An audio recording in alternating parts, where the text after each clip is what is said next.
Welcome back, Visions fans, and more particular, Ready Player Will fans. Thank you so much for all the support recently.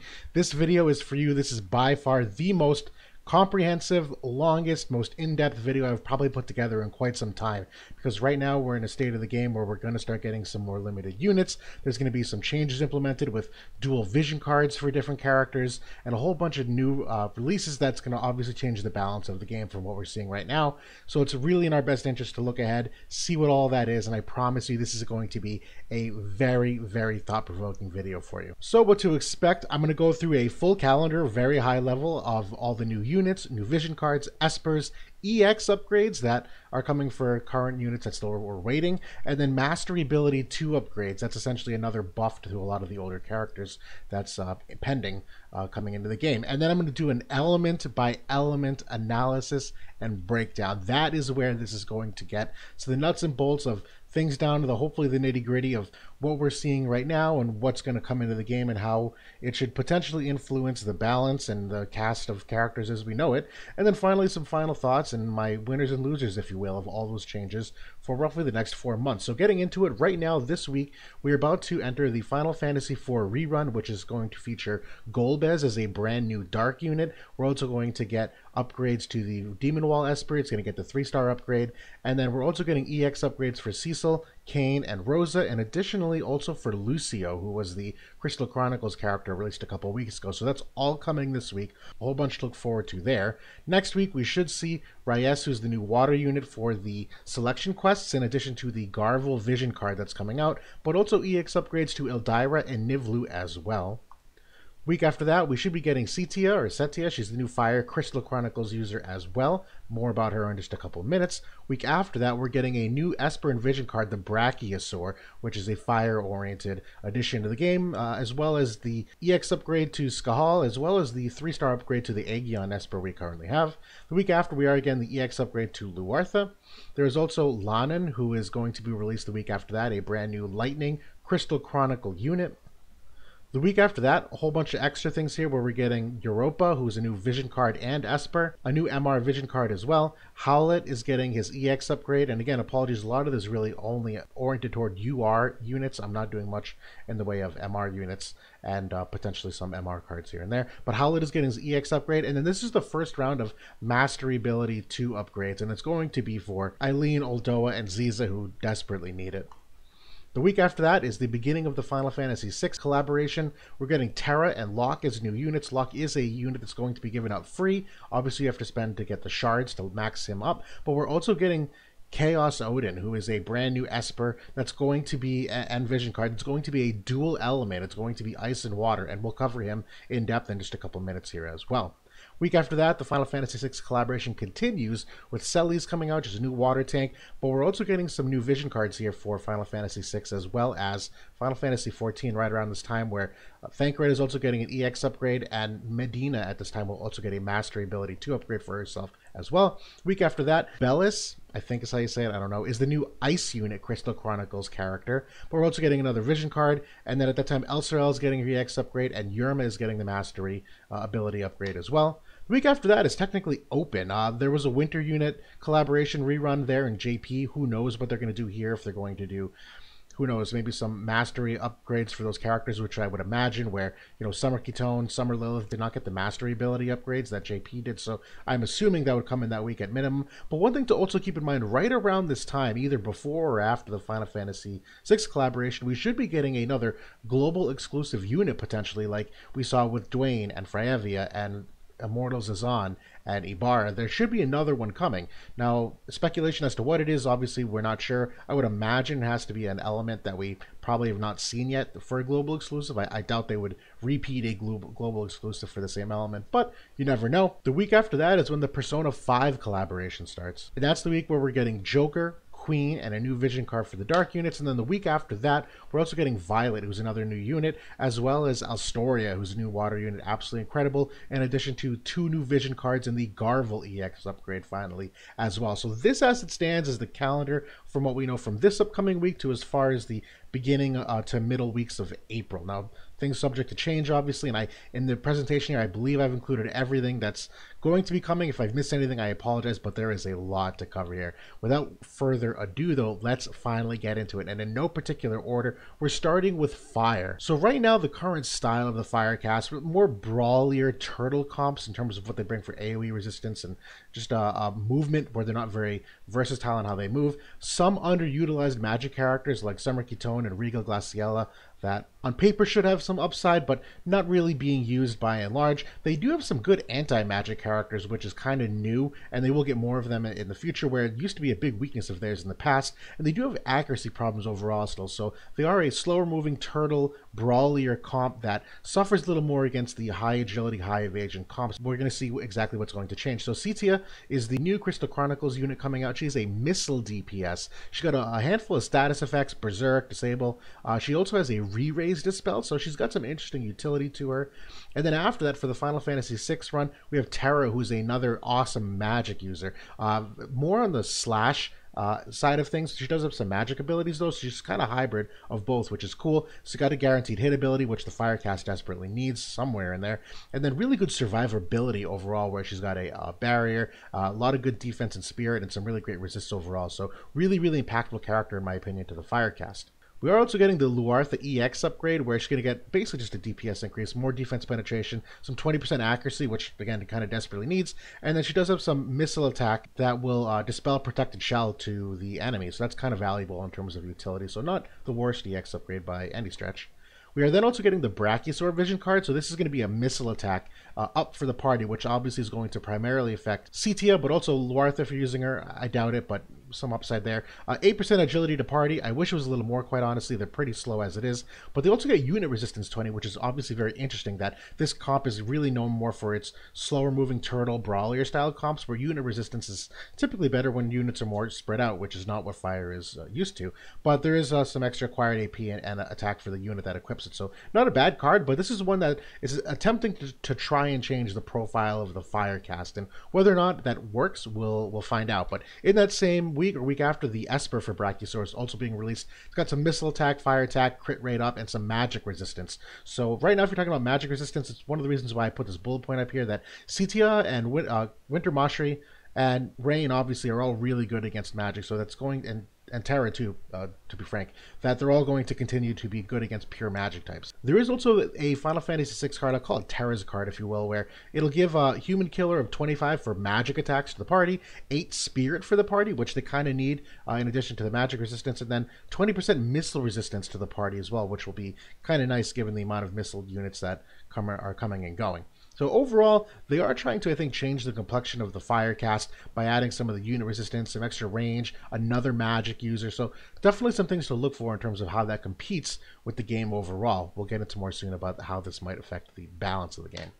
Ice is the next cast of characters. Right now, their current style, definitely heavy slash. It's not what they're limited to by any stretch. They have some great pierce attacks. They obviously have some potent missile users with Sweetheart, Sleer, and Barret. Whether or not they're used or not, they exist at the very least. But they do have some decent accuracy and guaranteed hit across a few of the different characters and some of the vision cards they have. But they are very versatile. They are on the bulkier side of things with some decent enough sustain just between the different roles and how they interact for barriers and self-absorb. If you're looking at, Velric and Friavria's magic barrier, Sweetheart Sleer's physical barrier, Lastwell has the Mirage ability. But I make the mention of the heavy slash because a lot of their vision cards are also oriented toward the, slash attack up and the physical human killer on physical attack up and things of that nature. So, definitely a very versatile cast, but almost kind of pigeonholed to some degree in where their best characters really shine. So one of the new units that's coming out, the Crystal Chronicles user Bellis, he's a new support. I say I think because he should be, that he does have HP restore. He's got a double haste ability basically. He's got some decreased AP and CT to enemies, a frostbite status effect. He's got an arithmetician sub and the scholar sub. So the reason why I say new support, I think, is because it obviously all matters on the AI, whether he's got something like Halloween Leela, which is a good blend of offense and defense, whether it's Black Rosalena, which is all offense, unless there's no one there, then she'll do some healing, or whether it's someone like like Eldyra, who will always prioritize the healer. So remains to be seen. I've not seen the JP videos of him yet, but he does have a guaranteed hit on the limit break and a physical barrier, so kind of adds to what they do already well. So not a bad unit to add to them, but I don't know if he changes a whole lot, but it is nice to have a more dedicated support to the ice cast, where right now they are kind of lacking in that role to some regard. The new EX upgrade to Rosa coming this week, she'll grant Shell upon one of her curative abilities, and her status effect nullification ability will also give a ton of spirit and healing power up. So it's definitely a nice support buff for her. She will also get full life, which was sorely lacking from her release, and a lot of people were pretty peeved about. But I don't know whether or not that'll obviously affect her, make her competitive in the balance of the game, but definitely a necessary buff to make her a more impactful support overall.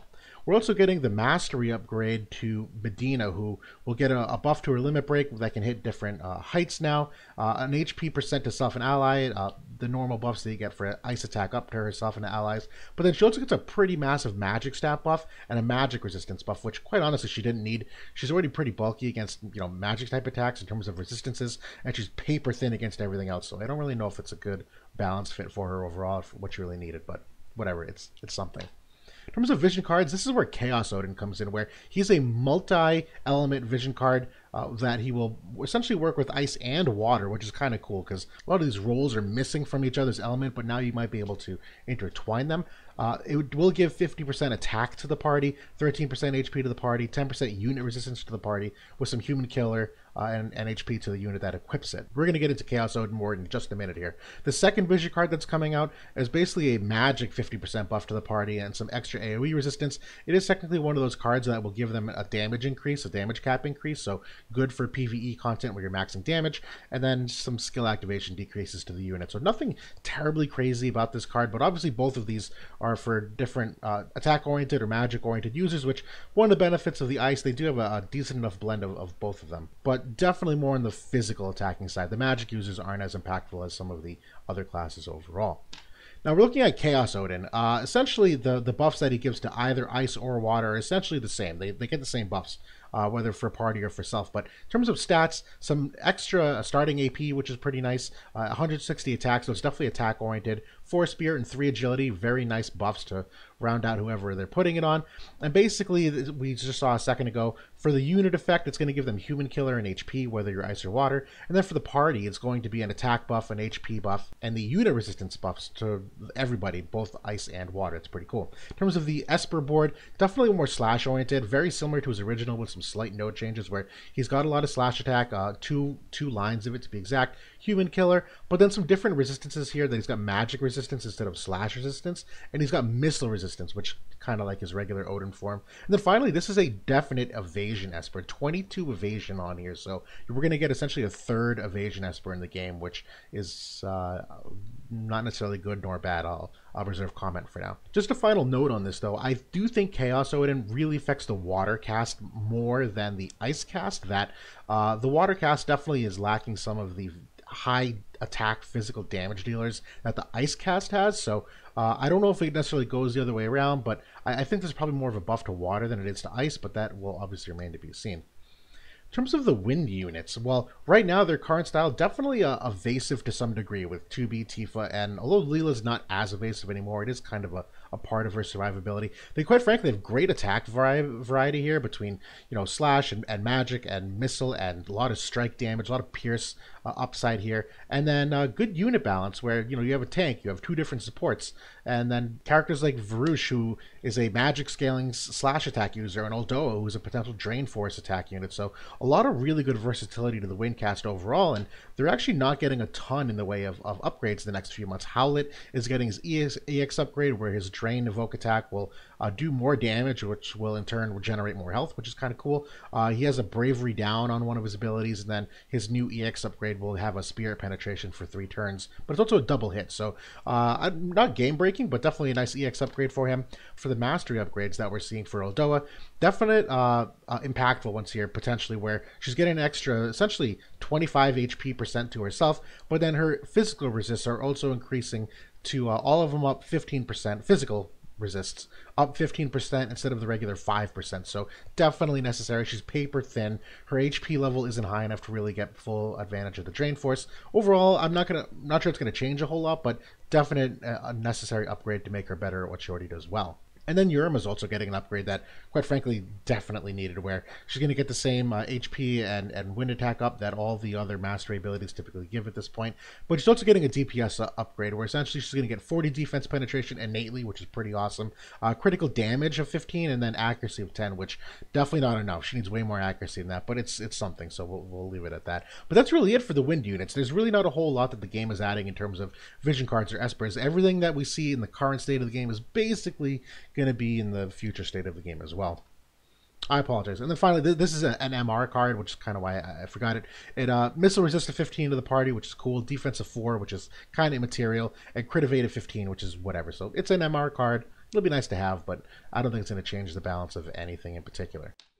The Earth cast, this is definitely an interesting one. So currently, super high evasion, probably the most evasive cast of characters in the game. Great for dueling because of that high mobility, high speed, decent enough range, and really heavily physically oriented, where if you're looking for magic users here, it's really just Kilfin the Well, and even then, they're like on the really low end of the totem pole for like good magic users, if you will. It's really dominated by physical type attackers, which for better or worse makes them kind of one-dimensional to some degree. And if we're talking about what kind of upgrades they're getting in the next few months, it's really just Eileen who's getting a mastery ability upgrade, where she's going to get the HP up and the earth attack up to party and self, but then she's also getting an extra initial AP or max AP of 20 and defense penetration of 20. Quite frankly, I'm a little underwhelmed by this. I think she needed more, considering what the other mastery ability upgrades are.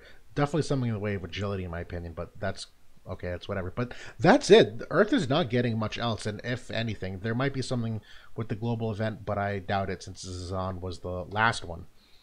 When we get into Lightning, though, this one's really, really interesting, where if you look at the current cast of characters, lots of guaranteed hit and accuracy, and that not necessarily innate accuracy, but like abilities that buff up accuracy. And the same can be said for the espers and the vision cards, where things like Aegeon and Ramu have a lot of accuracy externally. They're definitely crit damage oriented and crit rate oriented, and very range oriented to some degree, where they're, you know, best users in terms of Frederica and Cloud currently, and even Ibarra in terms of how far her AoE can hit. Definitely more on the ranged side of things, as opposed to something like the Firecast, which historically has been more of a up-close and personal brawl style element overall. Definitely getting some very, very interesting changes, though. So Lanan is a new unit that's coming in. He's a pure magic DPS / support. And I say that because he does have a sub-job that's the devout sub-job. It's the same as Minwu on the Firecast. So again, it completely depends on the AI, whether or not he prioritizes those support abilities or not. So I don't know that for certain, but it's at least there for content you can manually control him in. But he does have a courage removal, which is sorely lacking in the game. And he does have a pretty awesome like missile and spirit resistance up AoE for his party, in addition to obviously all the other offensive abilities he has. We're also getting Queen, who was part of the Persona 5 release, and she's a really interesting character. A hybrid attack type. She's got almost equal levels of magic and attack, which I've been really waiting for a character that can do something like this. But she's got a hybrid attack type of strike, magic, and missile, which is really cool. Now, she does equip fists only, so the actual fist equipment item is kind of limited. So, although she's got these different varieties of attack types, a little more limited on the equipment side, but a lot of support in her attacks overall, where I don't necessarily know her damage output, but if I'm just like making a very brief list, it's decreased healing power, spirit down, lightning apparel, dispels re-raise to a character. She's got an AoE heal, a barrier break, and an AoE resistance up to allies. So again, tons to play with there as a character that I think she's a really unique addition to the Lightning cast. And then we're also getting 2 EX upgrades. Quite frankly, they're a little laughable. It's basically just DPS upgrades for Nivlu and Skahal. I don't think it's going to do anything impactful for either of them or the Lightning cast, but it's something you can. I'm not even going to go through them. That's how little I care for them. But we are getting a new vision card. And Esper Europa is going to do magic attack 35 up for the party, increase agility 8% for the party, which I didn't think it necessarily needed, but 8% obviously is nice, kind of keeps in line with what we saw with the Terra card for fire and what we see for the Bahamut card for light. The crit damage of 25 is big, where obviously they're very reliant on high crit rates to really get the most impact. And then for the unit, it's a magic and an HP buff. So overall, a really interesting vision card that, Again, if you're looking at the profile of the Lightning cast currently, omitting Lanon and Queen, it really is kind of one-dimensional in that they really do a lot of either Pierce, where 9S and Velen are basically the same units as far as I'm concerned, whether it's like very high missile, where Fred and Cloud kind of do their missile stuff, or, you know, a lot of Slash, where Sid formerly was a good Slash unit, rest in peace, he's not viable anymore, but Cloud obviously really good for Slash, and same with Charlotte, and Ibarra is kind of the first stone to fall for this new magic orientation of Lightning that we're starting to see with Lanon and Queen's introduction as well. So this vision card is definitely going to change the complexion of what they can do overall. And then the Esper themselves, it's increase of magic attack, lightning attack, and then for resistances, which is kind of cool, it has missile and pierce resistance as well as critical evasion overall for the Esper. So I like this Esper quite a lot for the magic users. And finally, the Aegion Esper that currently exists will get its 3-star upgrade, and it's basically getting buffs to lightning attack and crit rate. So I've always loved Aegion as kind of a jack-of-all-trades Esper for what it has for resistances, but definitely a necessary upgrade for that as well. When we get to the water cast, a lot of really good ones here too as well. So if you look at the current water cast, tons of units just don't really get to see the field of play that we're, I think, really hoping for, but their current style, very anti-magic. Their best units absolutely like demolish magic overall, but there are some missing pieces to really bring that to its full effect. They are magic oriented as well in terms of the, you know, better characters between Moore and Eldyra and Summer Elsorel. Aerith, very magic oriented, and then support heavy as well between what Aerith brings to the table, Eldyra being another really great support. So overall, they have an identity, but it's just not really executable for a variety of reasons, and that's actually going to change in my opinion. So one of the units coming out soon is the Selection Quest unit, Ryes, where she's a magic-oriented DPS, mostly Slash, where that she's a Blade Soul and a Rune Knight. She does have a Black Mage sub-job. Do not use it. Absolutely terrible in the game nowadays. But Blade Soul and Rune Knight, both these really good. Again, kind of anti-magic, but also scaling off magic, so it really fits the water complexion as it stands. In terms of the new units, though, boy, this is an exciting one. Celes is going to be amazing. Incredible magic tank, which is one of let me rephrase that, the primary thing that I think the water cast is missing. They need a tank. One of the few elements that does not have any kind of innate tank that has hate to start the fight or a turn 1 generation of it. But incredible magic tank. She has an ability that will absorb magic damage and convert it to TP and AP, which is nutty. I think it's absolutely amazing. She has Protect and Shell. She has an ability that will decrease AoE resistance to enemies, which a lot of AoE attackers here, if you're looking at Moore and Eldyra and Summer Elsorel. She does have a passive hate, which is pretty great. And then Spellblade and Red Mage sub-jobs, so you have a lot of extra, you know, range there for like jamming thrust potential. And then finally, on all attack resistance up for herself on her limit break, making her additionally tanky against all elements. So pretty amazing unit overall. And then Astoria is the more recently released one at JP, where absolutely incredible that he's a very bulky physical DPS, which if you're looking at the cast of water units, not a lot of that, where farm is more a, you know, evasion, lower survivability. Tidus is kind of power crept and limited to what he can do, but not bad. But that's really it for the physical units. Glaciel is power crept at this point, but he's got a guaranteed hit. He's got courage on himself. He's got an ability that grants AoE like slash resistance to his teammates, some HP restore, and then will restore his own health the more he does damage. He's also got a slash imperil of 38%. He can also dispel or re-raise on an enemy, and he's got a follow-up attack like Noctis does that when he uses a buff, he will follow up all of his attacks with an additional one, which will essentially help to counter any courage that exists. Although he can dispel re-raise, he will effectively dispel courage as well, that if he were to kill an enemy, they stay at 1 health, he does a follow-up attack, they die. So really amazing unit that's also coming out as well.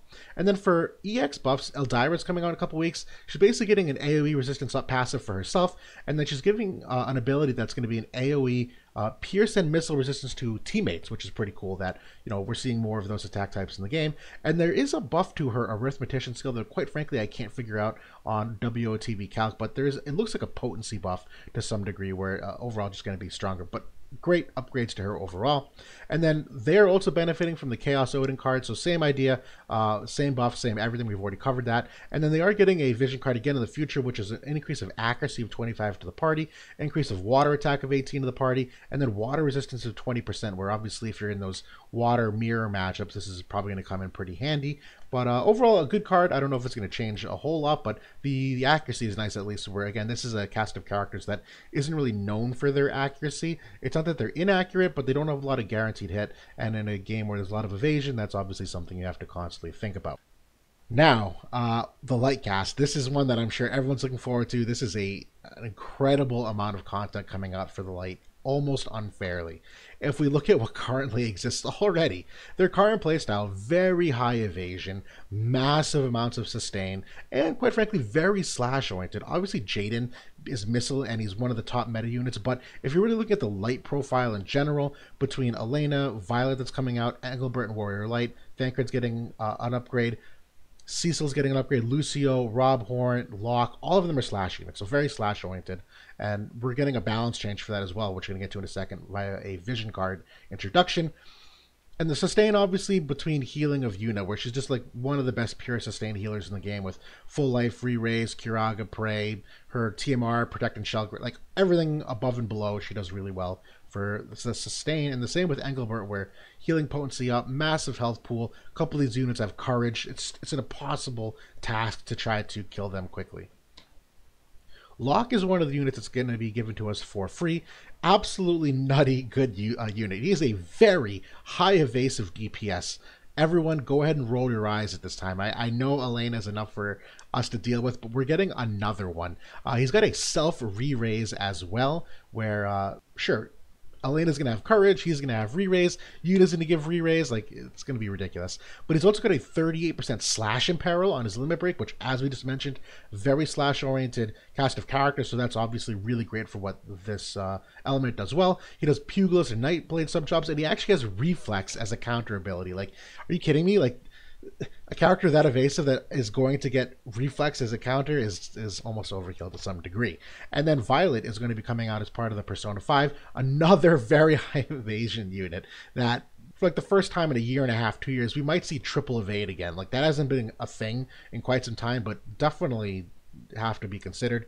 That she's got a lot of slash, some missile, very crit oriented, which is kind of new to the light cast. It's really Lightning's territory, but definitely crit rate oriented because she has an ability that she can restore CT, or her allies can restore CT to themselves when they critically hit. And then she's got an ability that will decrease AP for enemy and increase AP for herself if she critically hits. So something to play with there mechanically. She does have courage as well. Another light unit with courage. It's absolutely crazy. And she's got a defense break as well. So again, for another slash heavy cast of characters, obviously Elena and Jaden won't take advantage of that defense break, but someone like Locke or Violet or Cecil or Lucio certainly will. So definitely plays into what they want to do. We're getting a bunch of EX upgrades too. Cecil is this week. He's getting tons more defense. AoE physical barrier that he grants to his teammates. It will take less HP for him to use now, which bad thing in the past. It's nice that they're fixing that. And then he's got a double hit defensive penetration buff ability for himself that he's also getting. So really just a nice DPS increase and some extra sustain, some balance changes to the character overall. Lucio is also getting his EX upgrade, and he's getting defense penetration and Dark Killer upgrade on his passive to help, that light versus dark matchup. He does have a multi-type attack buff. It's hard to understand on WOTV calc, but basically it looks like he has the ability to use slash, missile, pierce, or strike damage on a certain attack. I'm a little confused exactly how it executes, but that's going to be happening. He's got an ability that will decrease bravery, which is basically like a 17% attack nerf to physical attackers, and then he's got a buff to teammates where he can increase slash resistance and dark resistance to his allies. So again, really interesting cog there for the light versus dark matchup. We're getting two more EX upgrades. Thancred is one, basically just a DPS buff. It's an increase in defense penetration, reduces AP consumption, so he'll be able to spam more attacks. He's got a defense break as well, and then an extra 50 to his attack stat. And then finally, Elsorel is also getting some buffs here for EX upgrade, where she will decrease her own AP consumption. She's got an AP restore, and then she's got an interesting ability that will increase enemies' AP consumption, which is very interesting, that you can obviously make an enemy have to spend more AP to use their abilities, which is a new mechanic in the game as far as I know. So I think that's really interesting that she's kind of this like AP management character. But we're not done with Light. There's more. They're getting 2 vision cards. One of them with the Final Fantasy XIV rerun that Thancred's getting his EX upgrade. This is just a crazy card. Slash resistance penetration of 35% to the party. Elena already has a ton of that, so she's going to get a definite buff from this. But as we're talking about, a lot of these units are slash oriented, so this is a definite improvement for them. HP 13%, magic resistance 20% for the party, and then for the person holding it, it's basically a attack buff and then a dark resistance buff as well, so 10% of each of those. So again, we're seeing a lot of extra dark resistance kind of in here in a variety of different ways. The second card, which a little more further off in the distance, is a different kind of Jaden card. Basically, acquired AP 50% for the party, luck 18% for the party, and then increased light resistance of 20% for the party. So for some of those light versus light matchups, this will obviously help some of the resistance there. For the unit who wields it, it's an increase of light attack and some luck. Interesting card overall. I'm curious to see how it actually plays into things, but 2 great vision cards for the light casts, which leads us into dark. So right now, the current style of the dark units, it's a very high octane offense that a lot of imperils, a lot of penetration and resistances, resistance downs, very speedy, so they get a lot of extra turns in, and they are very glass cannony to some extent, where they're not known for their sustain, they're not known for their high health pools. It really is get in there and kill things as fast as possible. You can almost see that innately with how Dwayne functions as a tank, that he starts off the battle with 5 hate, but has no way to actually like regenerate that hate throughout the battle, which means the longer the battle goes on, the more chaos there is, that Dwayne like is no longer a tank. So it's in your interest to end that battle as soon as possible, which fits in perfectly to what the current cast of dark units does. On the glass cannon side of things, you definitely see that with like Garvel and Prompto, and even to some extent Knight of Ruin, Stern, and Venera. They've gotten more survivable recently. They're kind of in that same profile.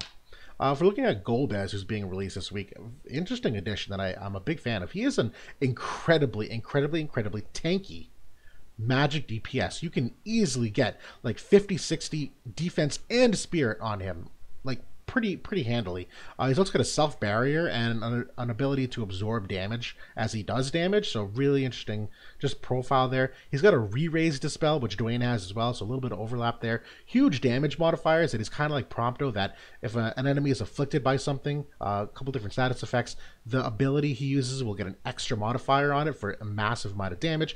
And he does have a bunch of different spirit breaks, which pairs really well with Black Rosalana, who also has some spirit breaks. So the two of them are going to be really hard hitting together in tandem. Joker is one of the other characters, and the last character coming out in the Persona 5 collaboration, where he's a very slash and missile oriented DPS, kind of similar to Venera, semi-evady, more in lines of like what Prompto and Lamega have for evasion. Like it's definitely B level evasion, not great, quite frankly. I wish it's a little bit better. He does have a defense break. He's got a self protect and a damage barrier, and he's very status effect oriented, kind of like Prompto is as well, where he's got access to 3 or 4 of them, and then he's got a guaranteed hit AoE on his limit break, which you don't see quite as often in the game. There's some characters that have guaranteed hit on the limit break, but the AoE is really a nice aspect that when you're talking about countering the light cast, which is going to have a ton of evasion, the fact that that limit break can hit multiple of them is pretty cool. Kane this week is getting an EX upgrade, where he's getting basically a DPS buff, defense penetration, more acquired AP, in attacks. He's getting a Courage Dispel, which is incredibly important against the light cast, as we've mentioned, with all the courage that they have. And then he's got a high damage AoE ability that's basically just another attack type for him. So overall, pretty good EX upgrade. And Garvel is also going to get an EX upgrade in the future, where he's getting some extra HP to himself. He's getting some kind of barrier upgrade. You can't exactly tell from WOTV calc, but something is happening there to buff his barrier, and increase of spirit penetration on his EX ability, which basically just a DPS increase for him, which is cool. Nothing too crazy from him. Ziza is also the last of the characters getting a mastery ability upgrade, where she's getting the pretty standard HP 10% to self and allies, the dark attack of 15, but the big one is that she's getting an extra 20% evasion, which will definitely put her where she needs to be. She's currently in that B tier evasion, similar to where Prompto and Lamega and where Joker will be. That extra 20% for a net total of 30% on the mastery is pretty nice overall. Not done with Dark though. They are also getting 2 vision cards. The Garvel card is 1, so that's an increase of AoE resistance of 20 to the party. Definitely necessary for the Dark cast, where a lot of elements already have that on some kind of vision card. Dark does not, so it's nice that this is being introduced. It does kind of overlap with the Bloody Moon does to a more potent degree, but it is also an increase of magic attack of 18 to the party, crit rate of 25 to the party, with an increase to magic and spirit to the unit who has it. And the second vision card, part of the Persona collaboration, it's an increase of Human Killer 25 on physical attacks only for the party, an increase of accuracy of 13% to the party, which kind of cool, but kind of that it overlaps with the Black Rosalina vision card already, so you know, some overlap is not always great. But increase of HP of 25% to the party, which they kind of need, but I don't know if it really plays into what they do well, where they're obviously more glass cannony. I don't know if 25% HP is going to make them that much more survivable than they already are, and whoever is holding it has an increase to attack and accuracy. So these are the balance changes. That's everything. We made it. We got through all the elements. So now, when we're talking about the summary, my personal winners, losers, and a little bit of balance, just thinking out loud here. Big winners immediately coming to mind, it has to be Light. It has to be. Just the new characters are, number one, absolutely incredible, but number two, they fit perfectly with what already exists. I think that's the biggest thing, is that Light already has this amazing identity, and they're just adding more into what makes that already amazing identity even better by the units, the vision cards, just everything.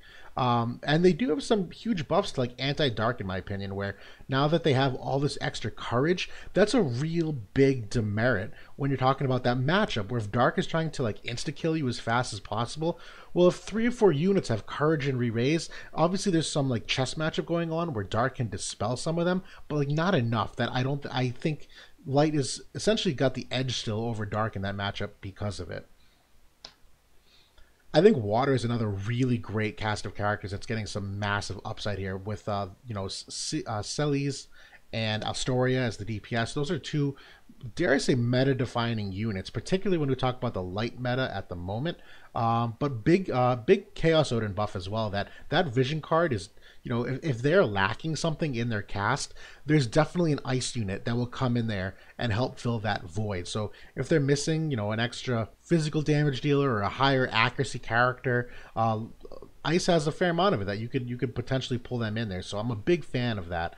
And then I think Lightning is also a massive, massive winner, where great new units to change the profile of the current cast in a good way, which is currently kind of one-dimensional. As we were talking about, a lot of characters overlap, but with Ibarra, and then you're getting Lanon, and then Queen, who are all very magic-oriented, and Europa, who's coming in as well. The versatility of that cast of characters is suddenly kind of wide open, that they're getting a big buff, in my opinion, overall.